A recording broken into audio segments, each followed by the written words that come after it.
Good day. It's Tourism Tim here again with another episode of Tourism Marketing TV, and we're continuing our PR primer with Dave Wiggins. This is part 3, and today we're going to deal with follow-through. Last time, Dave, you covered pitching. You gave us some great tools and tips on do's and don'ts, which is critical. Now we've got their attention a little bit. What advice do you have for us on follow-through? Okay, well, this is really where the rubber meets the road, and you're going to get some traction and action. So you've made a pitch. You've given them the best, big, fattest pitch you can right over the plate, and they swung at it, and they hit it. And hopefully it's going to be a home run for you, but you know, it might also just make it into the second base. Who knows? But what you do, what you have to be prepared to do is, number one, is immediately, as quick as you can, respond. Acknowledge, even if it's information you need to research on your own a little bit, acknowledge that you got their email or their call and that you're putting information together, and you'll have it by X time on X day, and then stick to that commitment. Nothing the journalist hates more is someone who is wishy-washy or hard to pin down on something and doesn't get back to them. They'll just go on to their next possible source. So that's number one. Immediate response is so important. Be prepared to just get, if you send out a press release, a lot of times they'll just run verbatim what you've sent them, maybe with a little bit of editing, but they'll ask for a photo to accompany that. So number one, if it's a digital source, you don't have to be so worried about high resolution. Something 72 DPI is fine. Something around 100 or to 500 megabytes, or not megabytes, kilobytes is probably good enough for their use. Or if it's a print publication, you got to be prepared to send high-res images. So we'll talk a little bit about the best way to do that in a little bit. So you're saying is when you send out a press release, don't go on a trip right afterwards, because things can happen really fast, can't they? They sure can. And if you're not around, make sure you designate someone who is the go-to person that those calls and emails get directed to. And even if you're on a trip, hopefully you've got some sort of way of connecting and staying on the grid. You may need to provide a quote or a little bit in-depth information. So that's what media are looking for. They're also looking for interviews. They may say, hey, this really intrigues me. I'd like to talk to you or to the owner of the lodge or to a guest, that sort of thing. So have your ducks in a row and ready to provide that as well if they're asking for it. If they ask for video and you've got some good video, and a lot of these places don't want really polished, glossy stuff. They just want like a B-roll, broadcast roll, interview video that just shows activities, the sense of place, people engaged in what you're doing, not with over voiceovers and things of that nature. So raw video is good.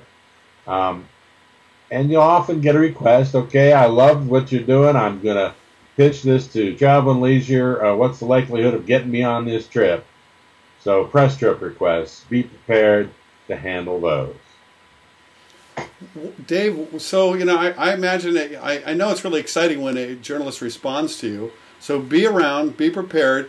Have your files in order to send, and we'll provide some links for some free online resources that you can send large files, video files. You're being helpful. What would be unhelpful or too aggressive in this follow through? Well, media like to be contacted on their terms. What you don't want to do. It's okay to check in with them after you've sent information. A day or two afterwards, say, hey, I'm making sure you got what you needed. Can I provide anything else? Maybe there's something else that you thought of that might help the story. You can interject that. Media love that kind of follow-up.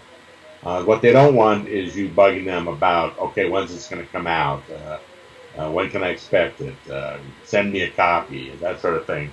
Although they're more than happy to usually send you a link or a copy.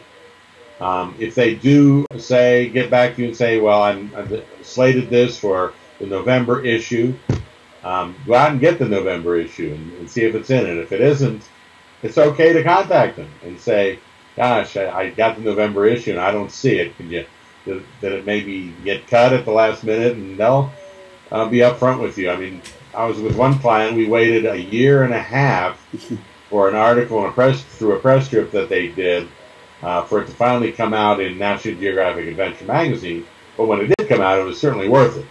But the owners are pulling their hair out and saying, we spent this much money, we're not getting anything out of the deal. I said, relax. This is a legitimate writer and a legitimate magazine. You'll get it.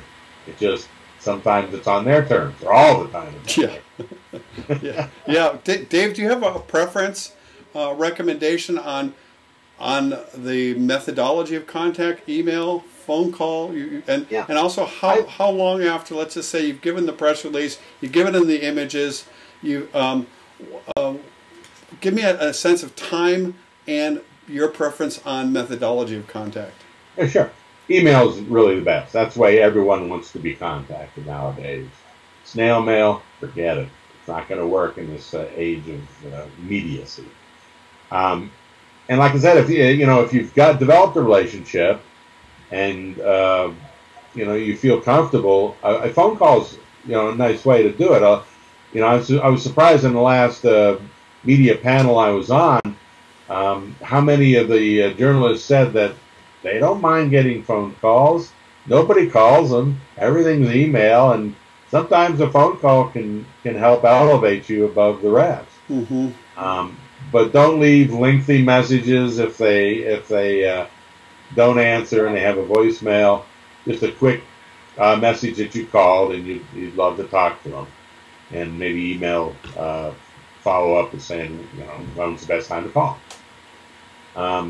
So as far as when, we send out releases several a week for clients, and those that I feel are going to the most targeted audience, I will follow up with a phone call or an email probably 2 days after it was sent out, 24 hours to 48 hours after. And in most cases, they're appreciative that I contacted them. They've got what they needed, no problem. But I've also planted that additional seed in their mind to bring you top of the mind.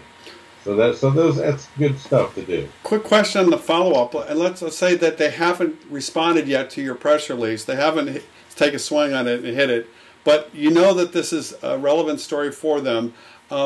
What would your follow-up look like, and what might you say to help further pique their interest, to have them re-look at this or to look at it for the first time? Yeah. Well, again, it's if you send it out to 1,000 people, you probably only have time to call 3 or 4 at the most. Right, your best contacts. Follow up. But these are the ones that you really wanted to pitch it to anyway. So, mentioning that it has a connection with something they're working on, or that they indicated interest in the past is good. Again, maybe offering a little bit more in-depth information, or give them a quote on it. One thing that we're starting to also do with a lot of our press releases and pitches is provide them with a tweet. Real simple, but do the tweet for them. So that a lot of times they'll just take that tweet and they'll tweet. And that's another viral way to get that news out and get people interested in what you have to offer. So you can be really helpful in a lot of different ways. I love it. So let's imagine that you sent the press release out, you got a home run, it's been published online, or better, even better, in a major media. This is something I know I've dealt with before about republishing an article on a website. What can you do, what can't you do, and what's the best way to what rights do you have about an article that's been written about you? That's right. Well, if it's an article written by somebody else, and you'd like to copy it verbatim and put it on your website, you need their permission to do so. You need to give them full credit as author as well. And now a lot of writers will write for magazines, and the magazine has the rights to it. Mm-hmm. So they're a little bit more reluctant to give out rights for you to take that article and publish it on your own website. What most likely you can do is provide a link on your website with just an intro paragraph about what it is that goes back to that magazine's website with the article. Mm-hmm. That's probably the best thing you can possibly do. You can also talk to their communications people and get a PDF or a JPEG of the cover of that magazine that month, and you can put that on your website because they love, the exposure for their magazine. So that's another nice graphic that you can put on your website that they'll easily give you permission to put if it links back to the magazine or an article. What you just said is huge, and I'm glad you brought that up about the JPEG front cover of the magazine. And this goes back to reinforcing the whole credibility thing that we talked about earlier in the series. You've gotten the awards as seen in New York Times, Chicago Tribune, Travel and Leisure magazine, and I love using the images of front covers to further reinforce that, wow, these guys are players. They've been in these publications. Clearly, they're a better choice. This is the kind of stuff that sells trips. Dave, before we run out of time, I wanted to quickly, you just touched upon press trips, because let's say they do say, wow, this looks great, I'm a writer, I really to really cover this story, I need to go on the trip. So can you just, we may, hopefully I can talk you into doing a whole nother series just on press trips. But can you give us a little overview of it right now? Tim, I've seen the good, the bad, and the ugly. Yes. But count on it. You're going to get press trip requests if you start getting your news out there. And the important thing you got to do is qualify. Make sure the person that is contacting you is a qualified writer. Ask for past examples of their writing. Ask for their outlets, online links to articles that they've done. And expect a slew of digital websites that want press trips, because they're always looking for travel experiences to write about. But they may not bring you the kind of exposure and numbers of eyeballs that you're looking for. But that, combined with other print and blogs and other things that they may bring to the table, or even photography. A lot of these writers are good photographers as well. Cut a deal with them so that you can share in some of the photos that they take for your own marketing and promotion. So, with a press trip, it's nice to have a letter of assignment. They're rare anymore, but you can still get them if you ask sometimes. Letters of assignment assure you that that writer has the editor's blessing to write about it when they return. And make sure everything's up black and white up front. Is air included? Is it not? Is this included? These meals, whatever. Make sure the writer knows what they're getting. And for the most cases, they're looking for a fully hosted trip, air negotiable. Quick question on this letter of assignment. With a major media working with a freelance writer who is technically on assignment, is the major media, would their policy be, let me rephrase that, is it difficult to get a letter of assignment from a major media, or is it kind of, depends on which media it is? No.